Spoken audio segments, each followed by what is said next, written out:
Morning, guys. So how do you lose cellulite? Okay, this is a big one for us women. And if you've ever been on continuous dieting plans, you may have noticed that when your weight goes up and your weight goes down again, and then up again, then down again, you actually get increased cellulite. And that's not cool, especially for us women. Something we actually really hate.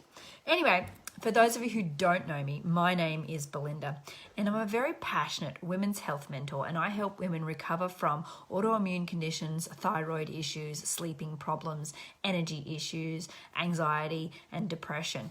And this is something that came up this morning. A friend of mine actually messaged me and said, so how do I get rid of cellulite? And I said, oh, okay.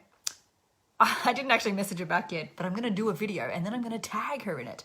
Okay, so let's go back to high school biology and talk about skin. Hi, Natasha. I was meant to message you as well. I'm going to do a video in our group right after I've done the one here and in our actual group. But in our private group, I'm going to do this video, the other video, and then I'll be over there. So I'll see you there.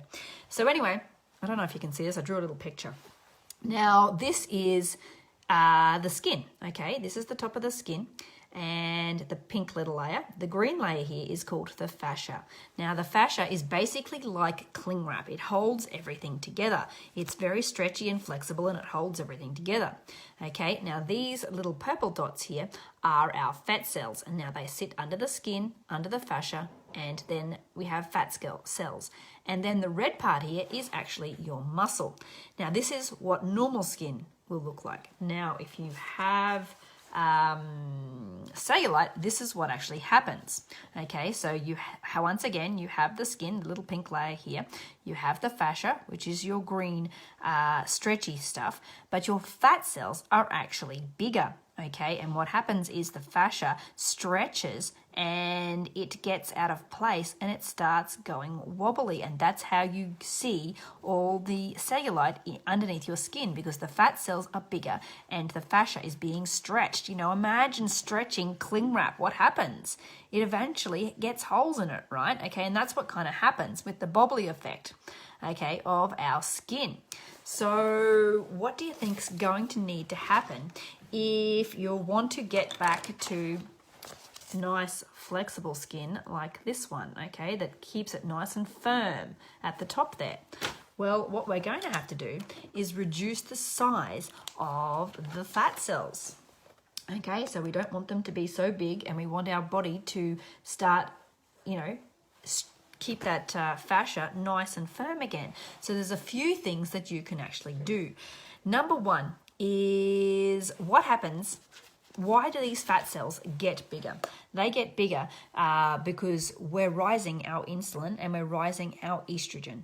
Okay, and one thing that happens with the fascia is we don't have enough growth hormone.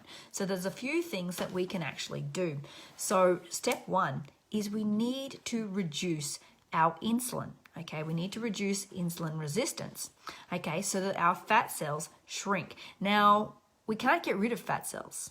That's a very big misconception. What we're actually doing is shrinking them back down to normal size. Okay, so step one is to reduce our insulin.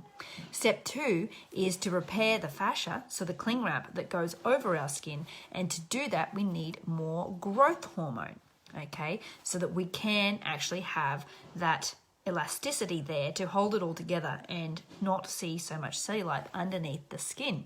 So things that can actually help to increase growth hormone: you need regular exercise, okay, you need to be getting enough sleep, okay, we need good quality protein and good quality fats in our lifestyle. Things that you can also do to reduce insulin are going to be intermittent fasting and reducing carbohydrates and sugars.